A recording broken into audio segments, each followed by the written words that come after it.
Hi guys, it's Emily, and today I'm here to bring you a wrap-up of the first 3 books I read in April. So let's just get right into it. The first book I read was Maine by Courtney Sullivan, and this is my third book to read by Courtney Sullivan. I previously read her book The Engagements, and then also her book Commencement, and I know that Engagements is having a movie is coming out of it pretty soon, but I don't really know anything about it or when it's coming out or anything. But anywho, this is the third book I've read, and this is Maine, and I've had this on my TBR for a long time since the summer of 2014, which is when I read the other 2 books by her. But I just never picked it up. But since it's getting sort of to be summer, and I don't know, I was just in the mood for a beachy read. Could be described as a family drama. It follows 4 relatives. They're all female. There's Anne Marie, Alice, Kathleen, and Maggie, and they all show up at the family beach house in 1 June in Maine. And it's about their drama and how their relationships shift and change, and then their personal problems and how those personal problems affect their lives and their relationships. And I enjoyed this. It's a really fast read. It's like 300 and something pages, but I read it in only a few days.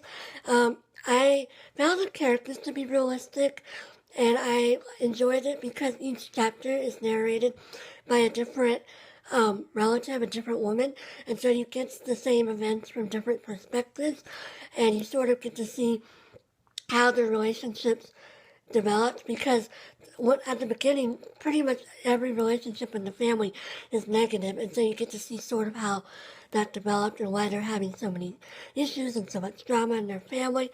But yeah, I enjoyed this. I would recommend it if you are going out on a beach vacation this summer and you need something to read. I wouldn't say it's particularly memorable, though. It's basically like any other family drama out there.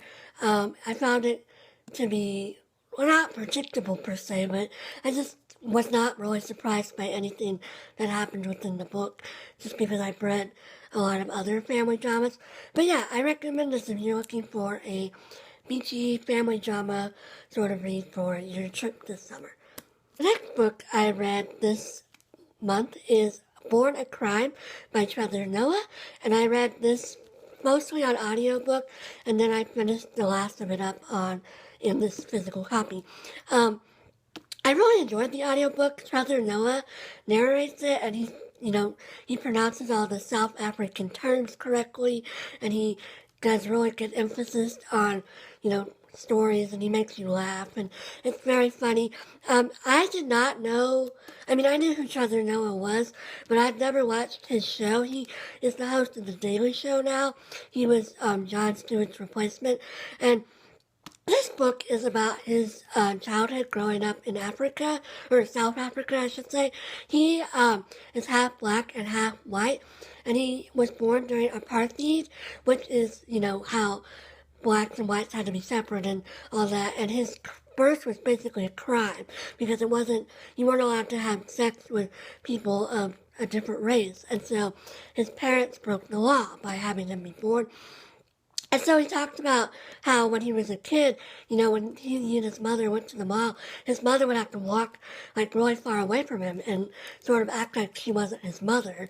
And then it just talked about also how, like, in his family, he was treated with more respect than his black cousins were, because he was seen as white, and white people were supposed to be treated with more respect. And so he also talked about how in some circles he was seen as white, and in some circles he was seen as black, and eventually he comes to identify as black. He talks about how he goes to this sort of charter school, and he's considered to be a smart, like in the smart class, and he goes to the smart class, and it's like all white people, and there's only like one other black kid, and then like 2 Asian kids, and so he goes to the principal and asks them to put him in the like lower class, because there's more black people, and he wants to be around the people he feels most comfortable with. I enjoyed this book. It's really interesting because it tells a lot about South African culture and how, parenting's a lot different there and how they're, like, just their, what they do is a lot different, a lot more different than what we do around here. And he talks about how he made his money.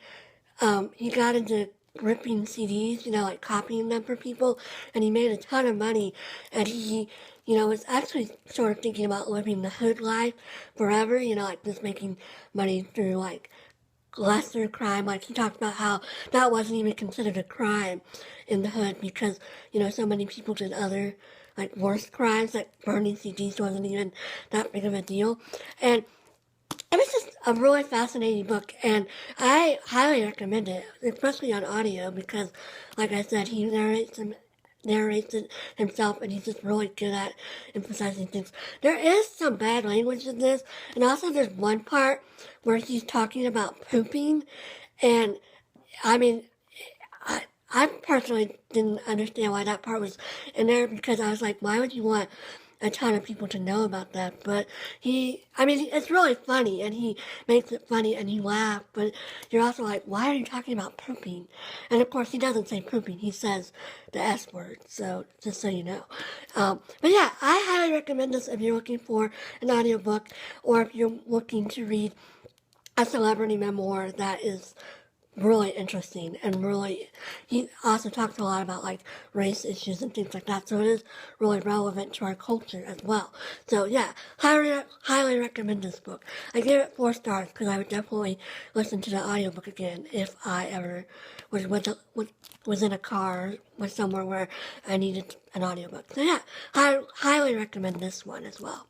The third book I've read in April so far is, of course, The Last Battle, which is the 7th book in the Chronicles of Narnia series. This is the final book in the series. I've been reading these since December, and I finally finished, and I'm so pleased to be done because, like I talked about at the start of my quest, I had only ever read The Lion of the Witch and the Wardrobe, but I had this whole box set of these really cool editions from the 1970s, and I was like, I'm just going to read all of them. And so I started with The Lion, the Witch, and the Wardrobe again, and reread that, and now I've done the whole series, which I'm really pleased about.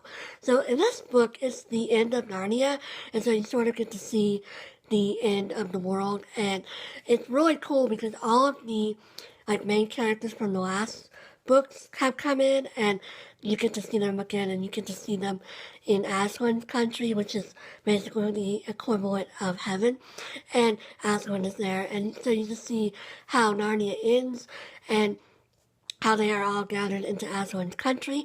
I really enjoyed this book. Like I said, I really appreciated seeing all of the characters from the past books be back, and I just thought it was so good to see them all.